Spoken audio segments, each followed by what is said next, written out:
I want to thank my awesome Patreon supporters. You guys are awesome. If you want to help support the channel and vote on which decks I play next, feel free to check out my Patreon at the link below. And be sure to use the TCG affiliate player link, as it helps support the channel and it doesn't cost you anything. Welcome back, everyone. Playing some Glissa The Traitor today, and today's deck list comes to us from Patreon supporter Jared. Let's take a look at this opening hand. We've got 3 lands, a bit of mana with the Mox Amber, Ichor Wellspring gets us, this is the card draw one. Chromatic Star gets us some colors. Yeah, I like this. Let's keep. So for those that aren't familiar, Glissa the Traitor is black, green, green for a 3/3 with First Strike and Death Touch. Says whenever a creature an opponent controls dies, you may return target artifact card from your graveyard to your hand. So this thing is value city. It becomes, in the late game, it's really easy to machine gun down your opponent's stuff with something like an Executioner's Capsule.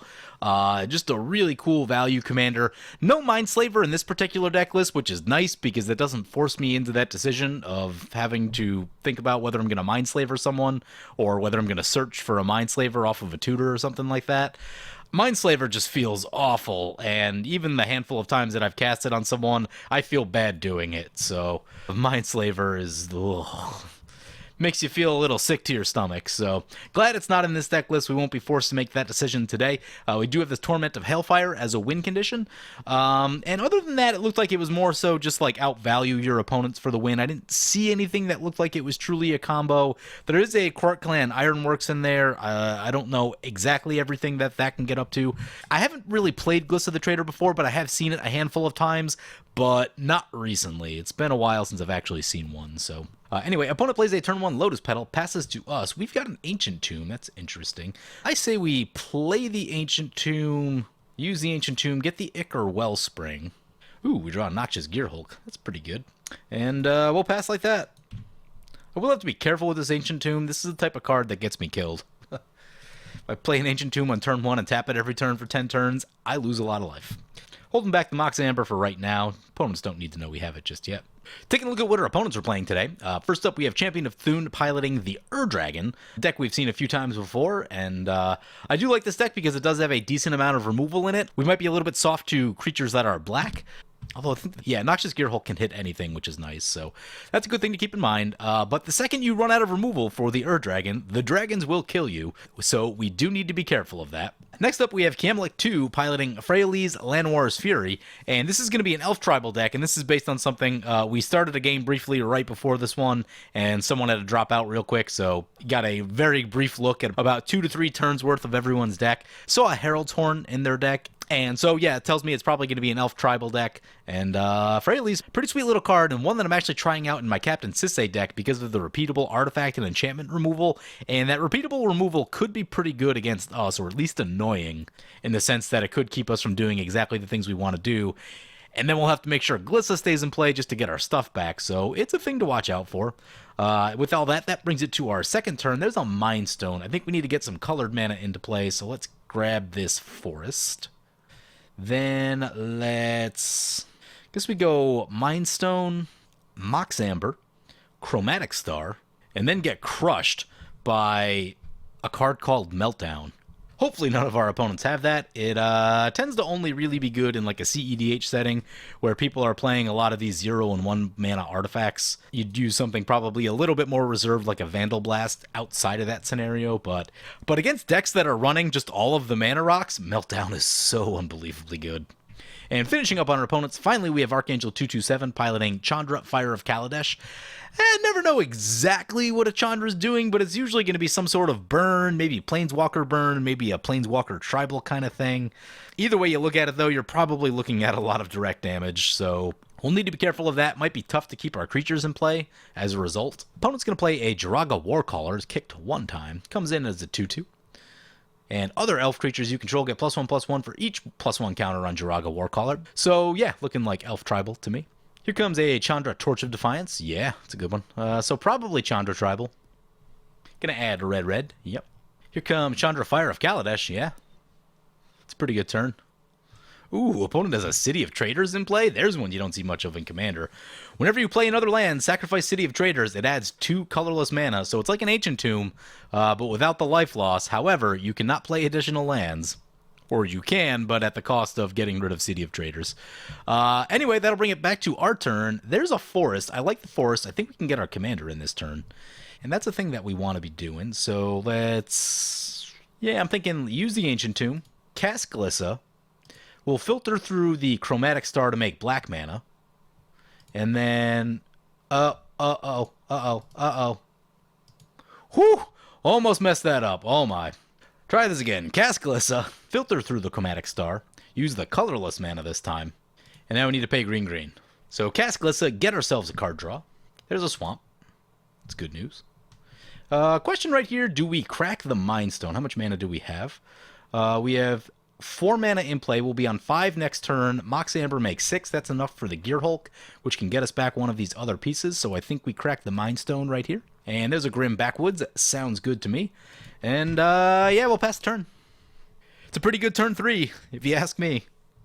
So as I talked about a little bit, Glissa the Traitor, not one that I see much these days. I've seen it in the past, a handful of times. It's not a commander that I've seen a lot, but it is a very heavy value commander. And interestingly, someone in my local shop actually saw Glissa in my binder. I had a couple copies of the promo from the pre-release of, what set was that? Mirrored and Besieged, I think? Anyway, so I traded them one of the copies that I had, and they actually went and built Glissa the Traitor, mostly because they were like, what is that? That thing looks awesome. And I'm like, yeah, it's a cool card. So anyway, someone in my local has now built a Glissa the Traitor deck. I think I've only faced them with it one time, and I think they got taken out by something else pretty early in the game, so I haven't really got a great look at it yet, but really cool commander, and one that I've started to run in my Captain Sisay Legendary Blades deck because it's both a good blocker, it's legendary with 2 colors, and it's good at getting the artifacts back if they get blown up. So if the equipments go down, it's a really nice way to get the equipments back. And, you know, it's come up once in a while. It doesn't come up all the time, but usually I hardcast it early. But on rare occasions, you could Sisay a Glissa with a board wipe on the stack, and when your opponent's creatures dies, you get all of your artifacts back to hand, so that is a cute little thing that you can do with that deck. So I'm excited that I actually have a home for the Glissa the Traitor, because it's been sitting in my trade binder for what was it, like 10 years ago when Mirrored and Besieged came out? Feels like it. One thing that I did not account for is that there's multiple Chandras now that could shoot our Glissa. Opponent's going to exile the top card of their library. They may play it this turn. I'm okay with that. I'd mostly just prefer that they don't shoot our commander. Opponent plays a land. They're going to have to sacrifice the City of Traitors. Opponent's going to add 2 red with the Chandra. Okay, we should be in the clear right here. They're going to act on Impulse. Yeah, that's a nice little draw spell in red. Until end of turn, you may play cards exiled with Act on Impulse. And it exiles the top 3 cards of your library. It's not my favorite of all the impulsive draw because you have to use it all right then. It does require that you have a bunch of mana. So unless you're playing a really low curve deck, playing it on like turn 4, like we are right now, may not be the best. Commune with Lava is one that I've come to really like because it says until the end of your next turn. So you can do it this turn and wait until next turn. That's a Lion's Eye Diamond. That's a pretty serious card, right? Oh, that's an Aether Flux Reservoir. It's not scary at all. Opponent down to 0 cards in hand, though. That's interesting. That's because they used the Lion's Eye Diamond. Would they discard? They discarded a Past in Flames. Okay. A Wheel of Fortune. We're going to want to get things out of our hand, with that being the case then. I guess it doesn't matter that much. We just need to keep Glissa in play, which, with multiple Chandras sticking around, could be difficult. There's a Griswold. Griswold seems like a lot of fun. I think maybe we shoot the Chandra right here and then try to start taking down some of these Planeswalkers. So play the Swamp, cast a Noxious Gear Hulk, shoot the Chandra. Oh, this one isn't going to die. We're not going to get an artifact back. Whoops. Should have shot the Warcaller. I forgot about that. Whoops. We do gain some life, though, and it does get rid of a blocker, which is good news. What are the abilities on this one? Exile the top card of your library. Whenever 1 or more loyalty counters are removed from Chandra, she deals that much damage to target opponent or Planeswalker. What? Oh, no. So if we hit for 3... Oh, that's such a weird effect. From any Chandra? Oh, specifically that one. Okay. I'll take my chances with the Torch of Defiance, then. That being the case. And we'll swing into the Torch of Defiance. Bring it down to 3 loyalty. They could shoot the Noxious Gear Hulk if they wanted to, but, you know, we're a deck that's all about bringing things back, so wouldn't be the end of the world. Little annoying, but they'd have to sacrifice their Chandra to do it. Here comes a Hedron Archive for opponent. Get that mana ramp going for the dragons. We'll probably be looking at some dragons next turn. Oh yeah, Freyalise is making a lot of mana. We have to turn our attention that way. That's 9 mana on turn 5. Yup. Here comes a Llanowar tribe. That's a Bane of Progress. Whew. Wow. Well, we're about to find out what our recursion engine's made of. At least they'll get rid of their own Vernal Bloom. And this Ether Flux Reservoir. Those are things we want to happen. Dragon opponent floats some mana. Not exactly sure what they're up to. We get to draw a card from the Ichor Wellspring dying. At least that's something. Oh my, that Bane of Progress is huge. It's a 9/9. Oh wow, opponent's going to Cyclonic Rift it. Okay. Probably bad for us because we play like a ton of artifacts. We draw into a Windgrace's Judgment. I'm sure that's going to be some very helpful removal at some point. Opponent takes up the Chandra Fire Artisan. Oh, that's a Mizzix Mastery. Oh my. They're going to Wheel of Fortune. Okay. It's going to get weird. We draw. Executioner's Capsule. That's a good one to have around. Darksteel Plate. Also a good one to have around. Yeah, that's actually a really good one to have around, especially with Freyalise and all the burn that I'm expecting. Okay, okay. Did like some of the things in our hand. I did like that Windgrace's Judgment for dealing with the Planeswalkers. We got an Implement of Malice. This one's not really on my radar. Target player discards a card, activated as a sorcery. When it's put into the graveyard, draw a card. Okay, so it's a discard. It's a repeatable discard effect. Here comes Ruby Medallion. It seems good. Dragon's opponent discarded a Nicole Bolas the Ravager, a Dragonlore Kolaghan. That's a good one. Anguished Unmaking. They use the Cyclonic Rift. Yeah, okay. And green opponent discarded Deserted Temple, Kindred Summons, Fresh Meat. And yeah. Yeah, okay. That's a Necromantic Selection. Oh, that's really good. Yeah. So, Necromantic Selection says, destroy all creatures, then return a creature card put into a graveyard this way, back to the battlefield, under your control. It's a black zombie in addition to its other types. Exile Necromantic Selection. That'll be good once the dragons start coming down, so we're going to hold that for a minute. How much colored mana do we need? I feel like more is probably the answer. We probably really want this Darksteel Plate. Kind of a toss-up between the Solemn Simulacrum and the Darksteel Plate. Ideally, we'd have both. So let's get the Overgrown Tomb. We're going to go untapped. Get the Darksteel Plate. Use the Ancient Tomb. Losing the life. Equip the Darksteel Plate. And I'm going to play the Expedition map. I don't want opponents to know I have the Executioner's Capsule yet. They will play differently if they see it. And now we can do a cute little trick. We can attack this Chandra Fire Artisan, and they'll get to do some direct damage at something, and maybe one of the elves. Or they might shoot it at her face also, but I don't know that we have a great like I win button left after the Torment of Hailfire going down. That's one thing that we'll have to keep in mind. But we could pick everyone apart with this Implement of Malice. Alright, sorry about that. We had a little crash. Try to get caught up on what happened. So we attacked the Chandra. They shot us in the face for 3. Dragon's Horde came down for the dragon opponent. And then it looks like the elves attacked down the Chandras. In addition to casting a Llanowar Elves and playing a Dwindling Gilt-Leaf Dane. Reach other elves you control at +1/+1. You gain 1 life for each attacking elf you control. Yeah, that's some stuff. Some stuff piling up over there. Really want to hold this Necromantic Selection until the dragons come down, like I said, so probably not going for that one just yet. Really want to make sure we wipe everything, so it's probably going to be Executioner's Capsule this turn. But like I was about to do, going to check on the lands in this deck. So land-wise, ooh, there's a Dark Depths in this deck. We've got a Dark Depths, Cabal Coffers. I don't think we have a lot of swamps yet. There is an Urborg. Okay, so Cabal Coffers is probably the thing we want to go for, or at least the Urborg, and then try to get stuff back. There's some Lightning Greaves. Those are good. So let's play the Urza's Tower, play Executioner's Capsule. You could also start thinking about going for the Tron lands. See how many Expedition map triggers we can get. Getting multiple Expedition maps is really powerful. Even with my Boros decks, like when I've gotten 2 Expedition maps off of a Sun Titan trigger, it's so unbelievably good. I think right here we should leave up some black mana and get the Solemn Simulacrum into play. Yeah. So we'll cast the Solemn Simulacrum, get ourselves a swamp, and then we're going to sit on the 2 open mana to either Expedition map or Executioner's Capsule as needed. No attacks. Glissa is a very good blocker. Should keep the elves away. You know, the thing I just started thinking about too is that, like, as soon as someone casts a board wipe and we have one in hand, we're going to get a lot of artifacts back from our graveyard to our hand, and that's going to be a lot of value. I wouldn't necessarily be surprised to see a board wipe out of the dragons right here if they have one, or they might just have to start casting dragons if they don't. Yeah, here's the austere command. Okay. Make sure we turn off auto yields. They're going all creatures. Wow, they're not going for artifacts. Okay. So let's crack the expedition map. We're going to go for Urborg first, just because we don't have a lot of swamps in play yet. Oh, this is going to be so much value. I am so excited about this board wipe going off. All the creatures getting blued up. We get a Solemn Simulacrum draw trigger and 4 Glissa triggers. That is so good.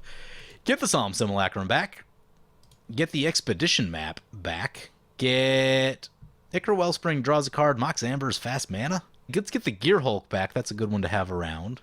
And what's the last one going to be?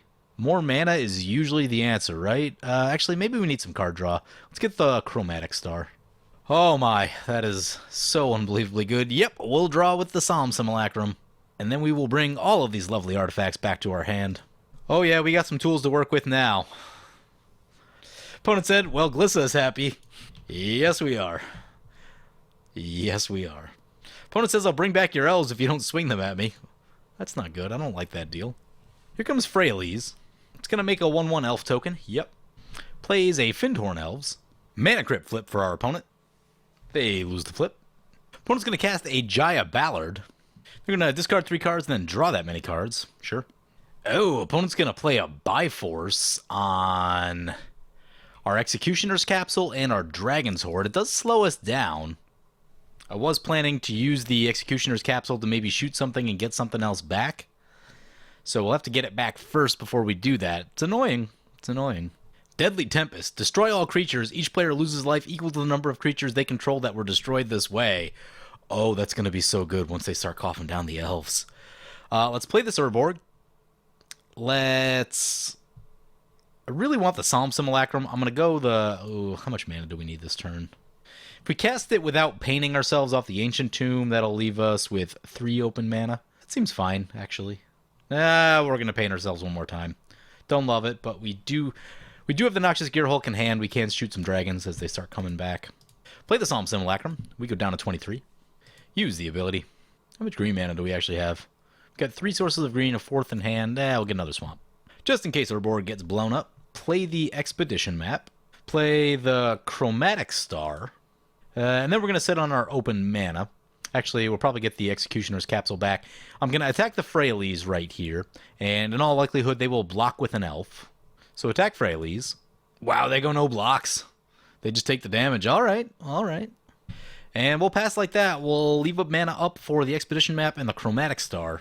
Kind of set up for a bigger turn next turn. If we get the Cabal Coffers in, we're going to be making some mana. Well, I guess we're also in a little bit of a holding pattern to try and blow up our opponent's creatures, so hopefully the dragons start laying some stuff down. Actually, Champion was talking about his deck in chat the other day. It is a fairly low creature count kind of Ur-Dragon deck. Ooh, that's a Patriarch's Petting. I guess the Dragon Party is getting started. Oh, please don't have haste. They have haste. Ooh, gross. At least there's Planeswalkers to soak up attention. We can get back a Griswold. What is Griswold? Griswold is a troll shaman. Choose trolls. Nicole Bolas comes into play. Everyone's going to have to discard a card. We're going to discard the Implement of Malice, since we can get it back pretty easily. The elves are looking a little scary. Won't lie to you. There's a Runeborn Hellkite into play. We're going to send the Dragonlord Kolagon over to the Jaya Ballard, and the Bolas in at us. Okay, at least we're not taking the big one. Still nervous about the elves. Overrun could be a problem. Opponent's going to block with the Runeborn Hellkite. Those will trade with each other. What artifacts do we have? We have a bunch in the graveyard. Should probably crack this Expedition map again. Get the coffers. Crack the Chromatic Star. Draw a card. We draw Evolving Wilds. Not really what I was looking for. Glissa will get 2 triggers. We go down to 19. Let's get the Executioner's Capsule. And Mox Amber? Mindstone? Probably, we have a lot of lands already. Let's get the Chromatic Star for a card draw. Do need to survive the elves' turn right here. Runeborn is in the graveyard, which means opponent can wheel again, which they probably will, and our 2 board wipes are going to go away. I don't like that sound. Oh, man. Also, the Cabal coffers. Gross. I probably should have just waited on the expedition map. Here comes Azuri. Uh-oh, that's an Azuri. Are we going to survive? And there's a Nykthos in play, so they can make pretty good amounts of mana. Here comes a Rex Sage. Let's see what this goes after. You can go after the Mana Crypt. That's helpful. I think opponent still has exactly enough to wheel, though. Opponent's going to make an elf.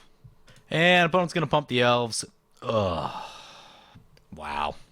Gonna pump them again. And opponent's creatures are huge. They need to send like 3 of them to kill us. They've all got trample.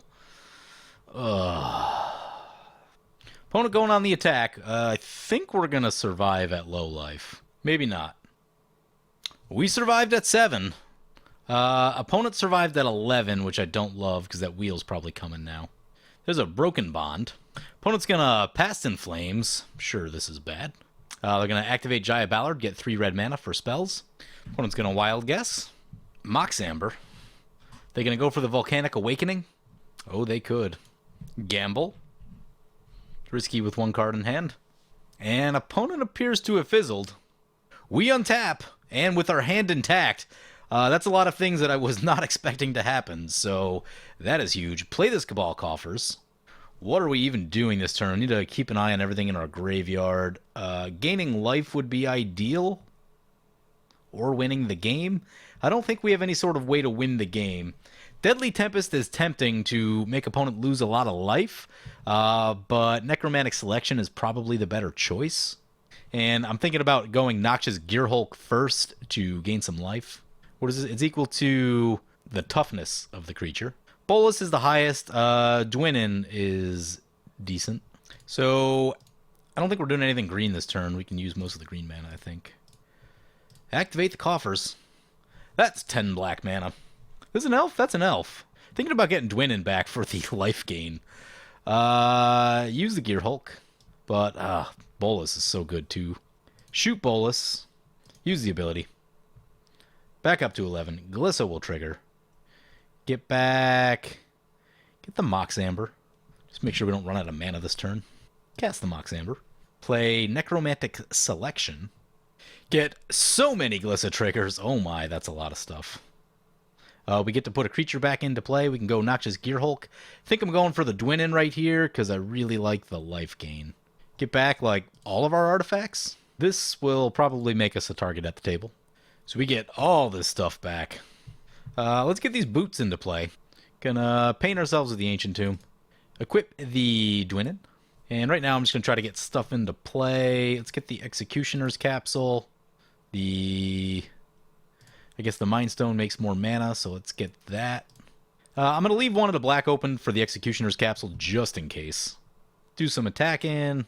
Still got one more turn on the Jaya Ballard. Tick down the Freyalise. Actually, that'll kill the Freyalise. Swing into the elf opponent since they hit us for a whole bunch. We gain 2 life, back up to 11. And we'll pass like that. We're going to be discarding some stuff to hand size again. Seem to be okay on card draw, so we can live without the Chromatic Lantern for a moment. Evolving Wilds is a bit slow. Discard another land. We'll be okay with that Expedition map for a moment. So, and we did take down the Freyalise, so that's good news. Although they can just recast it and shoot our stuff is a thing that can also happen. Dragons currently in the best position just because they have the most cards. Here comes a Sky Shroud claim for the Dragons. There's a Mirari's Wake for opponent. They're down to 2 cards in hand. And that's kind of why I held on to this Implement of Malice. Also, I'm happy to show this deck because I know I've been playing like a lot of white decks lately. Mono white and white X kind of decks. So for those of you that aren't super interested in white, so I'm sure some of the green-black players out there are absolutely going to love the value that this deck is generating because, yeah, this is a value machine. Freyalise back to play. Gonna destroy our Lightning Greaves, makes me sad. Honestly, most of the time that I see Freyalise get cast, I think people should be using that -2 more than they use that +1. Everyone goes with the +1, and they're always trying to get to the ultimate, and I get it, but, like, I see it come down so often with something on board that really needs to be blown up, and then it just sticks, and it makes me very sad. I'm like, elf or blow up the thing that's going to kill you. One of those seems much better than the other. Opponent's going to wheel with the Runeborn Hellkite. At least we got the Cabal Coffers in play before all that happened, so it's good news. Losing the board wipe, though. Nihil Spellbomb, removal, Bajuka Bog. We should probably bog the red player. Crystal Vein, there's one you don't see much of.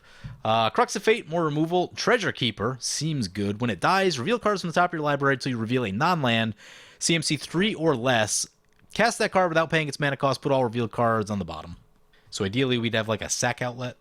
No creatures in play for us to kill, so we can't really get anything back. There's a Wayfarer's Bauble, sweet card. Let's play the Bajuka Bog. Bog the red player. Their graveyard gets exiled. They've got 56 cards in libraries, so we hit a lot of things right there. Let's get this Spellbomb. Actually, let's get the Hedron Archive first. Tap up the Cabal Coffers. Get the Hedron Archive. Looked like 11 mana, I think it made. Let's get this Treasure Keeper. Can we shoot our own Treasure Keeper? We can. Doesn't trigger Glissa, though. Maybe we just want the creature right now. Get the Spellbomb. Get the Wayfarer's Bauble. Crack Hedron Archive. Oh, that's Demonic Tutor. What's in the deck? What do we go for? I don't know what we go for late in the game. We'll just do it from here. Cast Demonic Tutor. Torment of Hailfire is gone. A Regrowth wouldn't be awful. Something that can win us the game. Ugin? Ugin's pretty cool. Ugin is pretty cool. Everything kind of just looks like Control, Kruk Clan, Ironworks, Forge Master is reasonable, but I don't really know what we go for. We just lock everything down with Nev's Disc, but there's a lot of Planeswalkers running around. Ugin seems hard to deal with, so I think we go Ugin. Do we have enough to cast him this turn? Hope we do. Yeah, and we won't have to lose life off of the Ancient Tomb. So let's... I think we're shooting this Jaya Ballard. Oh, forgot to remove this Mirari's Wake is a thing that I did. Whoops. Then I guess we do some attacking. We'll swing into the Freyalise again and attack the elf opponent. Gain ourselves 2 more life. Hope we don't get punished because I didn't leave mana open like I was supposed to. Which basically means pray no one has haste or large amounts of direct damage. Oh, we could have got Commander Sphere in after the Ugin came down. Whoops. Whoops, whoops, whoops. Hopefully Ugin survives a turn. Don't know that it will, but we'll see what happens. So Freyalise down. Opponent takes a little bit of damage. Life total's not moving super well in this game. 2 opponents still in the high 30s. And we pass like that. Hope we don't get blasted with something. Opponents have a lot of cards in hand. Comes a Kodama's Reach for opponent. I'm okay with that one. Cultivate. Gotta get both of them. I mean, that's 6 mana they didn't spend casting dragons, so I like that. There's a Lathless. Ooh, yep, Lathless is good. Interestingly, we have a Crux of Fate in hand. We could blow up all dragons and leave our stuff alone. Opponent's going to pass with a whole bunch of open mana. They have something. I mean, if nothing else, I think they can just cast the Ur Dragon. So, Cyclonic Rift is in the graveyard. Assumingly, they've got something really nasty they can do at instant speed. So, we'll probably just have to leave them alone for a while. And make sure that we have all of our little artifact effects up before we do anything. Elf's turn. Let's see what they've got. Oh, and in the other game, someone in the chat described this game as Dragon Ball, Elf Ball, Fireball, and Eggs Ball? So, I kind of like that description of it. Beast Whisperer coming into play. That card's a real problem. Here comes Elvish Archdruid. That card's also really strong. Opponent's going to draw a card. One problem right now, we can't shoot... Well, I guess we can Executioner's Capsule the Lathless, so I was worried about if the choice between destroying dragons and non-dragons, but luckily we have some backup in the capsule. Here comes a Heedless one, Trample, and Power Toughness equal to the number of elves on the battlefield. Bonus round. Until end of turn, whenever a player casts an instant or sorcery spell, that player copies it. Choose new targets. Here we go. Here we go. Let's see what opponent's got. Here's a ritual. It's going to be doubled. Opponent's going to be able to do a lot. Our life is not super high. They could just burn us out. 2 rituals. Cracks the Crystal Vein. Gets the extra mana. Reiterate. Oh, please don't be infinite. Opponent reiterates the Pyretic Ritual. Reiterates the Pyretic Ritual. Yeah, I think this might be infinite mana.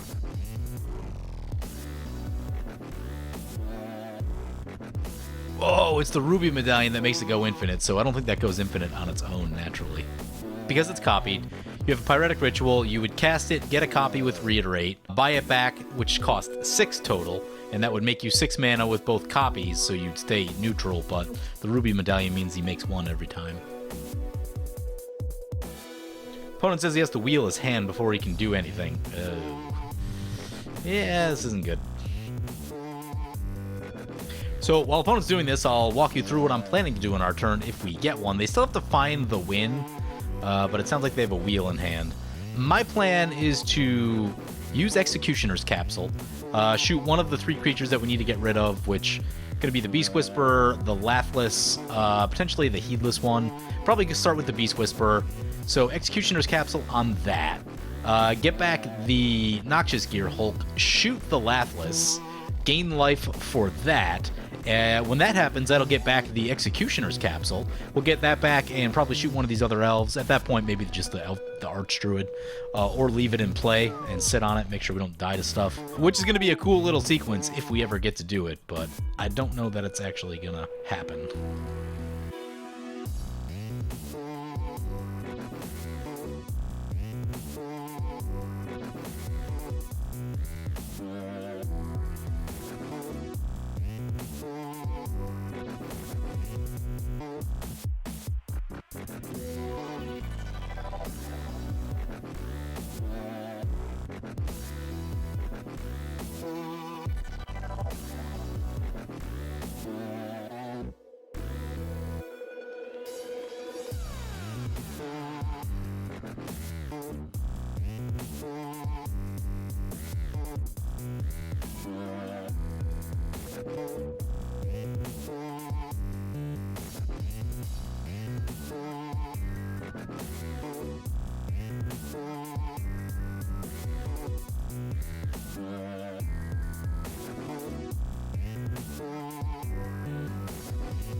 So opponent plays and cracks a Memory Jar, and Dragon opponent is going to respond with a Boros Charm. They get 2 Boros Charms. Oh, they can do 4 damage to us? Really? Twice? Seems unnecessary. We get mostly lands, a Pernicious Deed, which would solve our problems should it get into play for any reason with mana, which doesn't look like it's going to happen. All this stuff will get discarded, so not too hard to get it back with our deck, but... opponent does need a oh, that's a Sentinel Tower. Okay. Yeah, now they just need to cast stuff. There's 104 instants and sorceries cast before it. Well, this looks like it's going to be game unless Champ's got something. Unless opponent completely whiffed. If they completely whiffed on the Memory Jar, then we're still alive. Seems unlikely, though. There's an Apex of Power, so opponent's going to get to kill 1 player. And that'll probably find him into things that win. Oh my! That's a Summary Dismissal. Except, Summary Dismissal triggers the Sentinel Tower. Wow, Sentinel Tower is worded in a way that if an opponent casts a spell during your turn, they also get to use it? Huh. But then, the bonus round puts a Summary Dismissal on top of that. Oh my god, that's crazy! That's crazy! Oh, I hope opponent whiffs. I hope they have nothing left. Oh, they got a Faithless Looting. They can flash it back. Well, we could always... No, we can't even respond to the flashback, really. The one hope now is that we run opponent out of time, because they spent a very long time making the mana.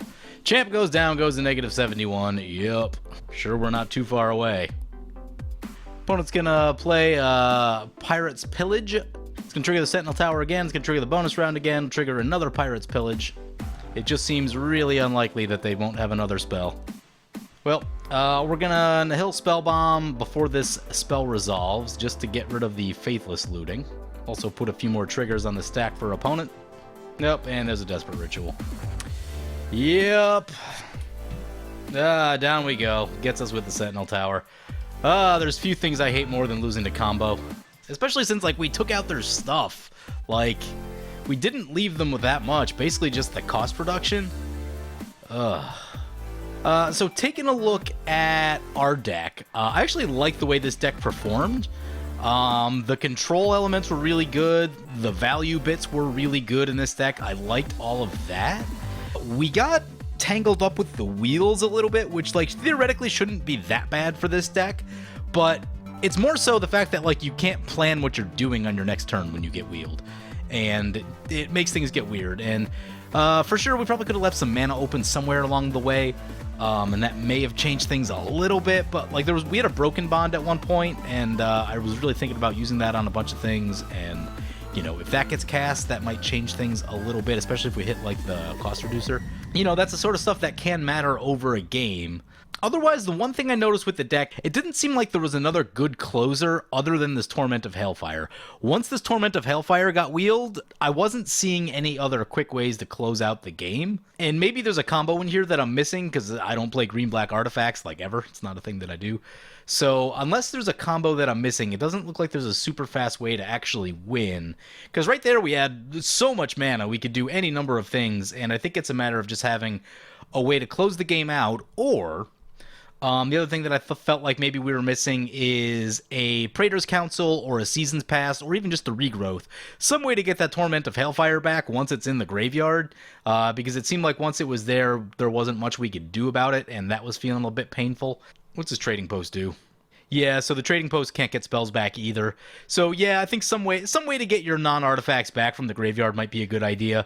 You know, and you can choose from any of those. Praetor's Council is sweet in late game. This deck seems like it can generate a lot of mana pretty easily, so that one should be good. Season's Past is always solid, and Regrowth is just a great card. Even Eternal Witness is fine too.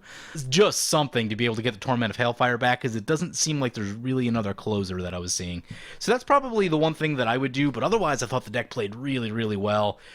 Losing to the combo sucks. I know we had that discard card and I felt like I probably should have used it more, but yeah, it was frustrating. That's a frustrating loss right there, especially we're going to get to do so much stuff on our turn and just, you know, value, but the problem is didn't look like we were going to be able to win anytime soon. And I guess part of me had also thought about, I knew that if I let the Chandra player go, that something like that was going to happen. Like, you know, it's some sort of like spell-based thing. And I knew I should have attacked him at some point because we're going to be able to deal with the creature decks so much better than we're going to be able to deal with spell-based burn. So that was like a missed targeting on my part.